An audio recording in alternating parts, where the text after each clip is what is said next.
దేవునికి మహిమ కలుగును గాక. ప్రభునందు ప్రియ దేవుని ప్రియులారా, మీ అందరికీ మరణాత. మరొకసారి మీ అందరికీ ప్రభు పేరట మరణాత. బాగున్నారా? మీ అందరూ బాగున్నారని మరొక మంగళవార దినమున మీతో మాట్లాడటకు ప్రభు ఇచ్చిన కృపను బట్టి వందనాలు దేవదేవునికి చెల్లిస్తున్నాను. ప్రియులారా, ఈ సమయంలో మరి నిన్న పాఠములోనే కనిపెట్టుట. దావీదు అనేక మార్లు దేవుని ఎదుట కనిపెట్టాడు. ఈరోజు మానవులైన మనము కూడా ఎంతవరకు కనిపెడుతున్నాం, దేవుని పట్ల ఎంతవరకు కనిపెట్టి మనం ఉంటున్నాం అనే వాక్యములో చూద్దాం. అందుకొరకు ప్రార్థన చేద్దాం.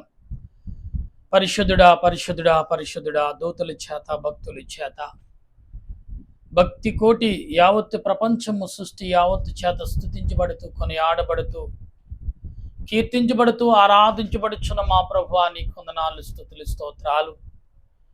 ఈ సమయంలో ప్రభువా, నీ పాదాలు ఎదుడు చేరి నేను స్తుతిస్తుండగా మా స్తుతులు అంగీకరించండి, మా స్తుతులు ఆలకించండి. మా విజ్ఞాపనం నాయన నీ యొద్దకు చేర్చుకోమని అడుగుచు ప్రార్థన చేస్తున్నాను. అలుపుడి నా యోగుడిని ప్రభా, ఎన్నికలే నేను నీ ఎదుటి నిలుచున్నాను.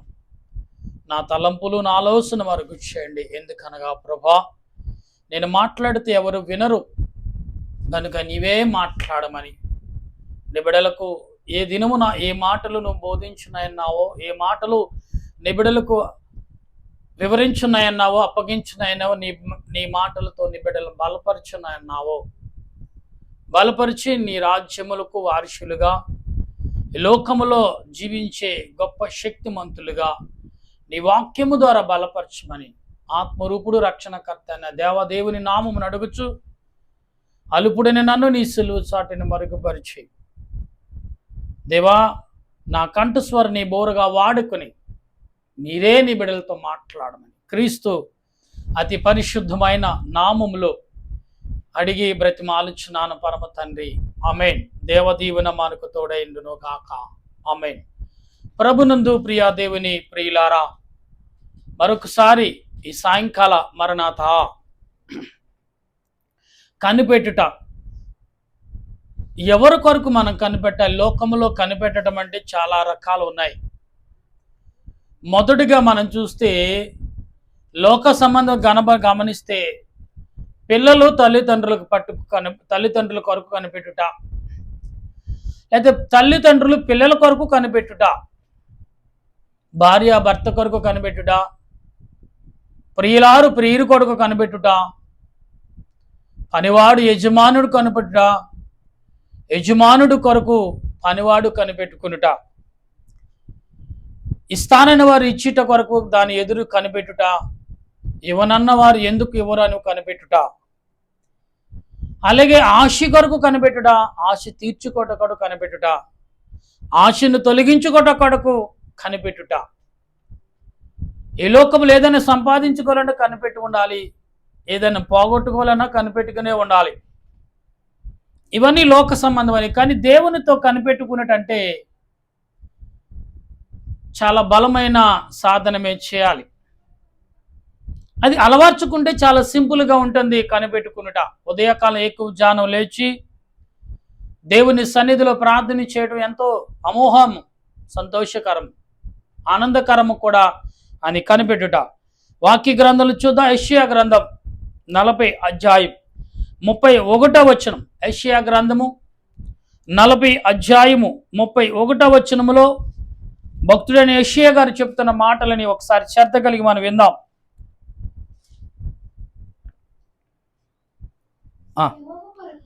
యెహోవా కొరకు ఎదురు చూచేవారు నూతన బలమును పొందుదురు. వారు పక్షు రాజుల వలె రెక్కలు చాపి పైకి ఎగురుదురు, అలయక పరిగెత్తుదురు, సొమ్మసిల్లక. దేవునికి స్తోత్రం. ఇది దేవుని యొక్క ఆత్మ కొరకును, దేవుని యొక్క బలము కొరకు, దేవుని యొక్క మాట కొరకు, దేవుని ఆజ్ఞ కొరకు, దేవుని వాక్యము కొరకు, దేవుని ప్రార్థన కొరకు, దేవుని విజ్ఞాపన కొరకు ఇలా చెప్పుకుంటూ ఉంటే చాలా రకాలుగా కనిపెట్టుట అనే మాటను మనం వింటూనే ఉన్నాం. అది దేవుడు దేవుని నిమిత్తమును, దేవుని కొరకు, దేవుని యొక్క నిమిత్తం నీ సమయం హెచ్చించి కనిపెట్టినప్పుడు పక్షిరాజు రెక్కలు వచ్చంట చాలా వేగముగా ఎగిరిపోతావంట. నువ్వు చేయవలసిన పనులన్నీ వేగంగా నిజమేనండి, నా జీవితంలో జరుగుతుంది, నా జీవితంలో చాలా జరుగుతున్నాయి. కనిపెట్టడం అంటే సామాన్యమైన పని కాదు. గమనిద్దాం వాక్య గ్రంథంలో ప్రియులారా, అదే యెషయా గ్రంథం 66 అధ్యాయం 4వ వచనం మనం చదువుతున్నప్పుడు భక్తుడైన యెషయా చెప్తున్న మాటను మనం వింటే, నేను పిలిచినప్పుడు ఉత్తరమిచ్చువాడు ఒక్కడును లేకపోయెను, నేను మాట్లాడినప్పుడు వినివాడనొక్కడును లేకపోయెను, నా దృష్టికి చెడ్డదైన దానిని చేసితిరి, నాకిష్టము కాని దానిని కోరుకునిరి, కావున నేనును వారిని మోసములో ఉంచుదును, వారు భయపడి వాటిని వారి మీదకి దేవునికి స్తోత్రం. ప్రియులరా, ఇక్కడ మనం కనిపెట్టి కొన్ని విషయాలు ప్రభు చెప్తున్నారు. కనిపెట్టడం అంటే లోక సంబంధంగా స్వార్థ స్థానముగా సాతానుగాడు కూడా కనిపెడతాడు. ఎందుకు కనిపెడతాడు? నిన్ను లోపరుచుకుంటాకు, నిన్ను పక్క దావులకు నడిపించుట కొరకు, నిన్ను ఇబ్బంది పెట్టడం కొరకు, నిన్ను శోధించుట కొరకు వాడు కనిపెడతాడు. యెషయా భక్తుడు చెప్తున్న మాటను మనం అర్థం చేసుకోవాలి. అందుకబట్టి ఇది నిజమో కాదో తెలుసుకుంటా కూడా మరొకసారి కనిపెట్టాలి ప్రియులారా. చూస్తే వాక్య గ్రంథంలో అపోస్తుల కార్యం 1వ అధ్యాయం 4వ వచనంలో అపోస్తుడైన పౌలు అంటాడు ఏమనంటే, చదవమ్మా, ఆయన వారిని కలుసుకుని ఇలాగు ఆజ్ఞాపించును, మీరు యెరూషలేము నుండి వెళ్ళక నా వలన వీనిని తండ్రి యొక్క వాగ్దానము కొరకు దేవుని యొక్క వాగ్దానం యెరూషలేములో నువ్వు ఎక్కడైతే నీవు ఉన్నావో అక్కడికి వెళ్ళి కనిపెట్టమంటున్నాడు. అవును, ప్రత్యేకమైన స్థలాలు ఉంటాయి కనిపెట్టడకు, ప్రత్యేకమైన ఆదరణకర్త కనిపెట్టమని ఎందుకు చెప్తున్నాడంటే, అక్కడ ఆత్మ బలమును చేకూర్చుకుట కొరకు, నిన్ను నువ్వు బలపరుచుకుట కొరకు కనిపెట్టమన్నాడు ప్రభు. ప్రియులారా, ఆదికాండము మనం చదువుతున్నప్పుడు ఇక్కడ ఈ దినము మంగళవారం సన్నిధి కొరకు లేకపోతే ఆశీర్వాదం కొరకు మనం కనిపెట్టగలిగి ఉండాలి. చదువుదాం ఆదికాండం 49వ అధ్యాయం 18వ వచనములో మనం చదువుతున్నప్పుడు, ఆదికాండం 49వ అధ్యాయం 18వ వచనములో, యెహోవా నీ రక్షణ కొరకు కనిపెట్టి ఉన్నాను. అంటే యెహోవా నీ రక్షణ కొరకు ఎవరు కనిపెట్టాడు? అబ్రహాము కనిపెట్టాడు, లేకపోతే యాకోబు కనిపెట్టాడు. అబ్రహాం తర్వాత ఇషాకు తర్వాత ఇషాకు చరిత్ర తక్కువే ఉంటుంది, కానీ యాకోబు చరిత్ర చూస్తే బైబిల్లో చాలా ఎక్కువగా ఉంటుంది. ఆదికాండం మొదలైన కొత్త ప్రకటన గ్రంథం వరకు కూడా యాకోబు గురించి దేవుడు చర్చించునే ఉన్నాడు. ఎందుకంటే దేవునితో పెనికిలాడే మొదటి మనుష్యుడు ఎవడైనా దేవునితో పెనికిలాడంటే యాకోబు. యాకోబు తర్వాత ఆకార వచనములో ప్రాణముగా దేవుని పనిని సుతమర్చుటకును నెరవేర్చుటకు పెనికిలాని వాడు యోహాను గారే. దేవునితో స్వయముగా పాదాలు ఎదుట పట్టుకుని ఆయన పాదములు పట్టుకుని విడవలేని వాడు యాకోబు అయితే, దేవుని కార్యమును నెరవేర్చుట కొరకు పెనికిలాడిన వాడు యోహాను గారని మనం గమనించాలి ప్రియులారా. ఈ సమయంలో గమనిస్తూ ఉండే సామెతల గ్రంథము 20 జ్ఞానైన సొలొమోను రాసిన సామెతల గ్రంథము 20 అధ్యాయం 22వ వచనం మనం చదువుతున్నప్పుడు భక్తుడైన జ్ఞానైన సొలొమోను చెప్తున్న మాటని మనం గమనిస్తే, సామెతల గ్రంథము 20 అధ్యాయం 22వ వచనములో, కీడుకు ప్రతి కీడు చేసుకొనవద్దు, యెహోవా కొరకు కనిపెట్టుకొనుము, ఆయన నిన్ను రక్షించును. ఎవరి కొరకు కనిపెట్టాలంట? యెహోవా కొరకు నీవు కనిపెట్టినప్పుడు ఆయన నిన్ను రక్షిస్తాడు. ఎందుకు కనిపెడతామంటే మనం కనిపెట్టడం చాలా ప్రాముఖ్యం అండి. ఇవాళ సేవకులు కానీ కుటుంబ స్త్రీలు పురుషులు అందరూ కూడా దేవుని నిమిత్తం కనిపెట్టినప్పుడే ఈ లోక శోధన, ఈ లోక పాపము, ఈ లోక పాప క్రియలను మనం జయించగలమని దేవుని వాక్యం చెబుతుంది ప్రియులారా. అలాగే మనము మరి వచనముగా చూస్తే యెషయా గ్రంథములోనే 30 వచనములో భక్తుడైన యెషయా చెబుతున్న మాటని మనం చదువుతున్నప్పుడు ఇక్కడ కనబడుతున్న మాటలని యెషయా గ్రంథము 30 వచనం చదువుతున్నప్పుడు, కావున మీ యందు దయ చూపవలనని యెహోవా ఆలస్యము చేయుచున్నాడు, మిమ్మలను కరుణింపవలనని ఆయన నిలవబడి ఉన్నాడు. యెహోవా న్యాయము తీర్చు దేవుడు, ఆయన నిమిత్తము కనిపెట్టుకున్న వారందరూ ధన్యులు. అంటే దేవుని ఎడల న్యాయం తీర్చడం కానీ నువ్వు కనిపెడుతూ నువ్వు ధన్యుడివే. ఈ నా మాటలు కాదు, ప్రభు నీ రాత్రి కాలం ఈ సమయంలో కనిపెట్టట ఎందుకు ఎంత ఓర్పు కలిగి మనం ఉంటే అంత మేలు జరుగుతుందని ప్రభువు చెప్పుచున్న మాటలు వింటున్నాం ప్రియులరా. యెషయా భక్తుడు చెప్తున్న ఈ మాటలను కనిపెట్టుట అనే మాటలు మనం వింటున్నాం. అదిలోనే యెషయా గ్రంథంలోనే మనం 8 వచనంలో మనం చదువుతున్నాం. యెషయా భక్తుడు చెప్తున్న మాటలని మనం చదివితే 8 వచనంలో యాకోబు వంశమునకు తన ముఖమును మరుగు చేసుకుని యెహోవాను నమ్ముకును నేను ఎదురు చూచుచున్నాను, ఆయన కొరకు నేను కనిపెట్టుచున్నాను. యెహోవా ఆయన ముఖ దర్శనం కొరకు కనిపెట్టాడంట యెషయా భక్తుడు. ప్రియులారా, అందులో యెషయా గ్రంథములోనే ఈ 49 అధ్యాయములో యెషయా గ్రంథము 49 అధ్యాయము 23 వచనం మనం చదువుతున్నప్పుడు, రాజులు నిన్ను పోషించు తండ్రులుగాను వారి రాణులు నీకు పాలిచ్చు రాజులుగాను దాగులుగాను ఉండెదరు. వారు భూమి మీద సాగిలపడి నీకు నమస్కారము చేసెదరు, నీ పాదముల ధూళి నాకెదరు. అప్పుడు నేను యెహోవానియు నా కొరకు కనిపెట్టుకున్న వారు అవమానము నొందరనియు నీవు దేవునికి మహిమ కలుగును గాక. ప్రభునందు ప్రియులారా, దేవుని పట్ల ఎప్పుడైతే నువ్వు కలిగి ఉన్నావో అప్పుడు ఖచ్చితంగా గొప్పవాడివే. దేవుని కొరకు శ్వాసం కలిగి కనిపెట్టుకుంటావో ఖచ్చితంగా దేవుడి వల్ల నిన్ను హెచ్చించేవాడు తప్ప కించపరచేవాడు కాడు అనేది మన వాక్య కొన్ని కాక ఇంకా కొన్ని వచనాలు ఉన్నాయి. అయితే సమయము మనకు అతిమించుతుంది కాబట్టి క్లుప్తముగా మనం చదువుకుని వెళ్ళిపోదాం. ఇర్మియా గ్రంథం 14 అధ్యాయము చూస్తే భక్తుడిని ఇర్మియా చెప్తున్న మాటని 14 అధ్యాయము 22 వచనములో మనం చదువుతున్నప్పుడు భక్తుడిని ఇర్మియా చెప్తున్న మాటలను, జనముల వ్యర్థ దేవతలలో వర్షము కురిపింపగాలి వారు ఉన్నారా?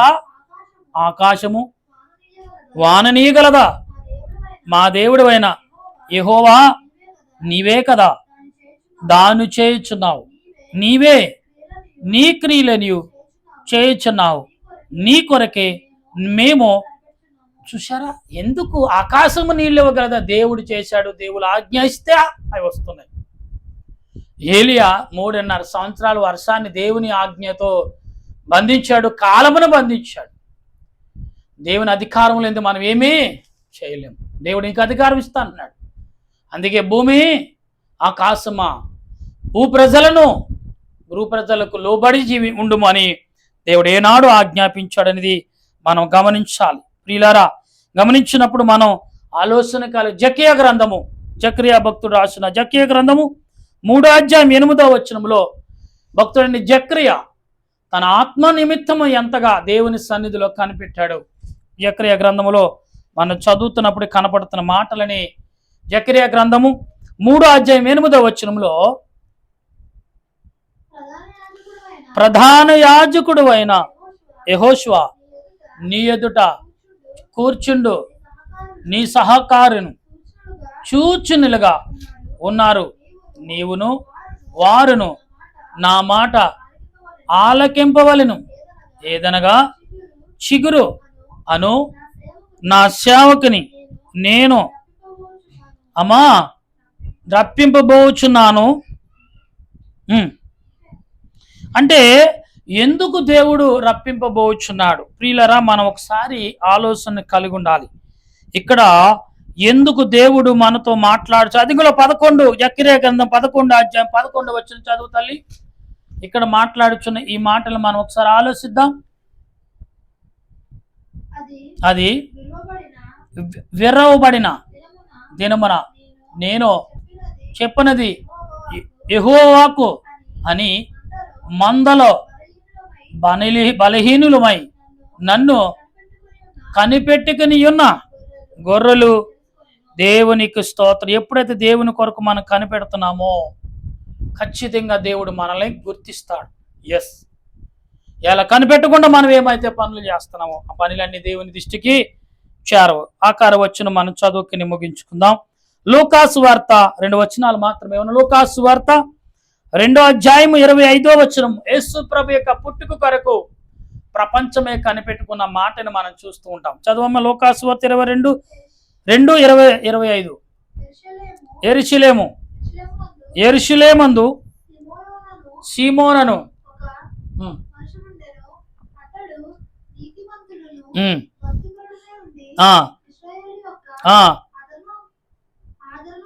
ఆదరణ కొరకు, అంటే ఒక యాజకుడిగా ఉండి ప్రజల కొరకు, ఒక దేశం కొరకు దేవుని నిమిత్తం కనిపెడుతున్నాడని. ఇవాళ మనము లోకంలో ఈ మాటలని సారాంశం అంటే లోకంలో కనిపెట్టుట, దేవుని ఎదుట ఎందుకు అలా ఉండాలి, ఎవరు ఎందుకు కనిపెట్టారు, దేనికి కొరకు కనిపెట్టారు అనే మాటను సారాంశంగా దేవుడు వాక్యాన్ని మనకు అందిస్తున్నాడు. మనుషులుగా మనం ఎంతవరకు కనిపెడతాం? మనకంటే ముందు వారు కనిపెడితే ఆశీర్వాదం పొందారు, కనిపెట్టకపోతే నష్టం కలిగి ఉన్నారు.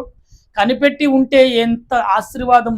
పక్షిరాజు రెక్కలు ఎందుకు ధరింపజేస్తున్నాడు దేవుడు అంటే ఆపదలోనూ వారికి రెక్కలు కావలసిన సమయంలోనే దేవుడు అందిస్తాడు. ఎస్, వర్షము కురుస్తుందంటే దేవుడు ఆజ్ఞ లేకుండా ఏది జరగదు. వర్షము, ఆకాశం, గాలి, నీరు దేవుని పిలుపు కొరకు కనిపెడుతున్నాయి. నీవు దేవుని పిలుపు కొరకు కనిపెడుతున్నావు సహోదరుడా, కుమార్తె, కుమారుడి. దేవుని నిమిత్తము, దేవుని కార్యము నిమిత్తం నాకు జరగలేదు, నాకు కార్యము చేయలేదు అనే మాటే తప్ప దేవుని కొరకు కనిపెట్టితే ఎన్ని నెలలు, ఎన్ని రోజులు, ఎన్ని సంవత్సరాలు నువ్వు ఖాళీగా ఉన్నా దేవుడు ఒకేసారి సర్వం ఇచ్చేస్తాడు. ఎస్, ఖచ్చితంగా అది జరుగుతుంది. అదే లూకాసు వార్త 12:36 మనం చదువుతున్నప్పుడు ఇక్కడ కనబడుతున్న ఈ మాటలని మనం చదివితే లూకాసు వార్త 12:36 మన ప్రభువు పెళ్లి విందు నుండి వచ్చి తట్టగానే అతనికి తలుపు తీటకు అతడు ఎప్పుడు వచ్చునో అని అతని కొరకు ఎదురు చూచుచు మనుషులే ఉండు. అంటే కనిపెట్టుకుండాలి ఆయన కొరకు, ఎప్పుడు తలుపు తడతాడని మనం ఎదురు చూడాలి. ఒక వచనం చదువుకుని ముగించేసుకుందాం. రోమాపత్రిక 8:25 ఇక్కడ ఈరోజు చాలా విషయాలు మనం చదువుకున్నాం ప్రియులారా. ఊహించినవి కనిపెట్టుట అనే మాటను ఎందరని ఏ రీతిగా దేవుడు బలపరిచాడు. కనిపెట్టుట అనే మాటను ప్రార్థించి, మరి ప్రార్థన క్రమము అనే మాటను, కనిపెట్టుట అనే మాటను కూడా గొప్ప కార్యముగా దేవుడు ఉంచుతున్నాడని మనం గమనించాలి. రోమాపత్రిక 8:25 మనం చదివితే ఇక్కడ కనబడుతున్న మాటలను ఒకసారి మనం ఆలోచిద్దాం. మనము చూడని దాని కొరకు నిరీక్షించిన ఎడల ఓపికతో, అమ్మా దేని కొరకు ఓపికతో కనిపెట్టాలంట. దేని కొరకు? ఓపికతో. ఎవరి నిమిత్తం? దేవుని నిమిత్తం.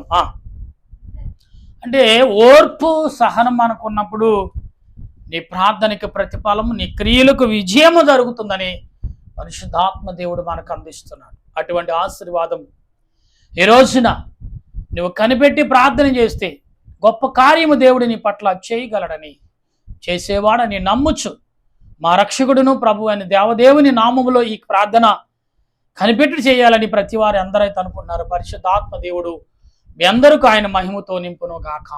ఆమేన్. ప్రార్థన చేద్దాం. దయగల దేవా నీకు వందనాలు. ఈ దినము ఎందరైతే నీ పిలుపు కొరకు, నీ పని కొరకు, వారి జీవితాల కొరకు, వారి క్రియల కొరకు, వారి ఆలోచన కొరకు, వారి కుటుంబం కొరకు, దేశము కొరకు, పట్టణాల కొరకు, అభివృద్ధి కొరకు, ఆరోగ్యము కొరకు, బిడ్డల కొరకు, సంతానం కొరకు, సులువైన కానుపు కొరకు, వైద్యము కొరకు అనేక రీతిలుగా వారి జీవిత ప్రయాణం వచ్చుచున్న ప్రతి దానిని ఎదుర్కొనేటకు కనిపెడుతున్న బిడ్డలందరినీ పేరు పేరిన దీవించము, ఆశీర్వదించము ప్రభా. ఒకరా ఇద్దరా తండ్రి, సుమారు తండ్రి 700 కోట్ల ప్రజలు పైనే ఉన్నారని, 270 దేశాలు భాషలు కలిగిన వారు ఉన్నారనేది మేము ఎంతగా నమ్ముతున్నామో, వీరందరి యొక్క నాయన కనిపెట్టడం వల్ల ఎంత ఆశీర్వాదం వస్తుంది. ఎందరినో భక్తులను చూపించావు. కనిపెట్టిన వారి యొక్క స్థితిగతులు ఎందుకు మారినయో చూపించావు. అట్టి కనిపెట్టగల మనసును, కృపను అందించు, నడిపించుమని ప్రభువును రక్షకుడైన దేవదేవుని నామములో అడిగి ప్రార్థన చేయుచున్నాను పరమ తండ్రి. ఆమేన్. మన తండ్రి అయిన దేవుని కృప, త్రియేక దేవుని సహాయం నాకు, మా దేశ ప్రజలకు ఈ దినం ఎవరైతే నీ ఎడలా కనిపెడుతున్నారో వారందరి మీదను పరిశుద్ధాత్మ దేవుడు కుమరించబడి, ఆయన రాకడికి ఎత్తబడి, ఆయన సిలువ రక్తములు కడిగి పవిత్రపరిచి వదిలిచేయును గాక. ఆమేన్, ఆమేన్, ఆమేన్. అందరికీ వందనాలు. మరణాత.